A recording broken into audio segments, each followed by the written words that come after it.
We've started developing the drone spray projects quite a few years now. The idea is to explore the potential of using drones in construction. I'm Stephanie Chaltiel from Mud Architects.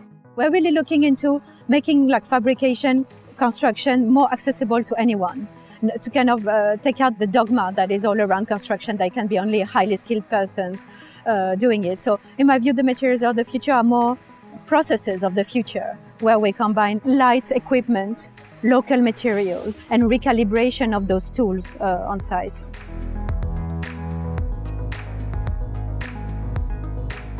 The idea is really to revisit principles of shotcrete, but instead of having labor-intensive scaffoldings again, we can reach any area. It might be high up, might be tricky geometries, might be large horizontal slabs, for example, to spray. The idea of having a better control of what is being sprayed.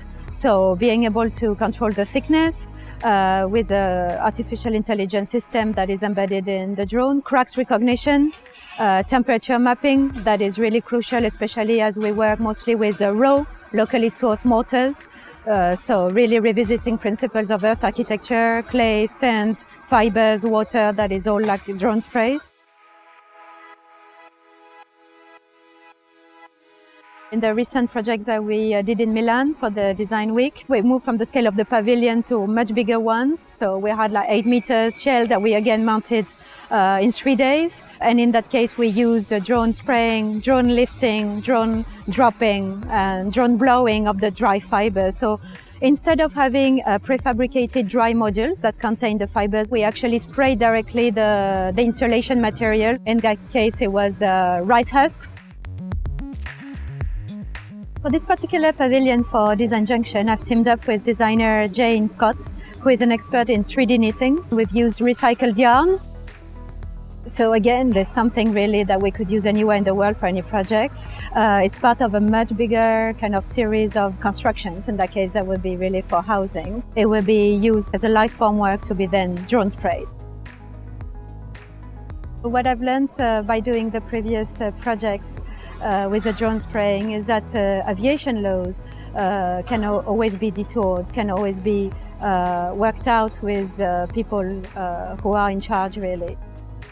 Last year, we managed to drone spray a little geodesic dome just during the day when there was a lot of people coming. So we found out by talking with many people from aviation laws that by having a netted space, it belongs to health and safety domain and not to the aviation laws. Any netted space can be used with a drone inside, really. As it's new for them as well, for most people working in there, they kind of usually quite happy to discuss every particular project. For example, in our case, the drone is attached with a hose that is attached to a pump on the ground, so therefore the drone cannot fly anywhere. And this makes the project already much safer for aviation laws. Earth architecture is used anywhere in the world. There's really not a problem of rain, of climate. Those materials can appear weaker than the concrete. But in reality, the gain in energy are very significant, of course, because it has high inertia. It leaves the air to go through. It's a permeable material, it breathes, so it's better for the health as well. And it can really be sourced anywhere in the world.